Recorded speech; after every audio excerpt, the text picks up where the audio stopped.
туркменской столице состоялось юбилейное 10-е заседание совместной туркмено-татарстанской рабочей группы по торгово-экономическому, научно-техническому и культурному сотрудничеству. Группа координирует деятельность соответствующих структур и проводит мониторинг всего спектра двусторонних контактов. Итоги подобных встреч придают импульс дальнейшему всестороннему развитию отношений между Туркменистаном и Татарстаном. Республика Татарстан остается одним из ключевых и проверенных временем партнеров Туркменистана. Участники встречи подчеркнули, что нынешний уровень взаимодействия опирается на прочный фундамент многовековой дружбы, а также общность языка, культуры и духовных ценностей двух народов. В ходе переговоров стороны проанализировали исполнение ранее достигнутых договоренностей и наметили новые точки роста для увеличения двустороннего товарооборота. Особое внимание уделено диверсификации поставок. Эксперты видят большой потенциал для кооперации в автомобиле, авиа- и судостроении, энергетике и нефтехимии. Также намечено углубление связей в фармацевтическом кластере и агропромышленном комплексе. Главная цель не только нарастить объемы экспортно-импортных операций, но и существенно расширить ассортимент поставляемой продукции. На полях заседания также состоялся ряд двусторонних встреч в форматах B2B и B2G с участием представителей различных госструктур и деловых кругов двух стран.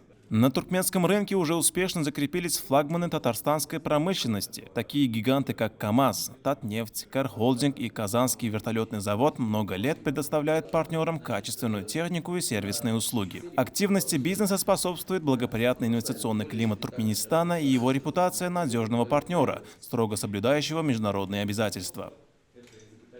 Сегодня мы приехали в солнечный Туркменистан.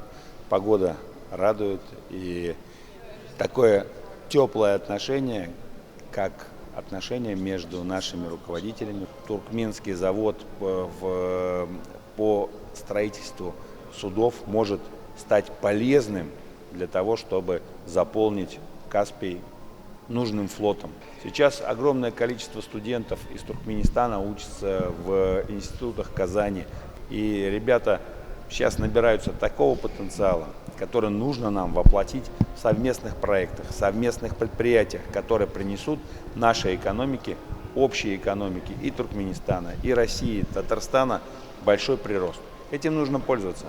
Ну и, конечно же, желаем крепкого здоровья, чтобы наши страны долго вместе жили, сотрудничали и были очень полезны.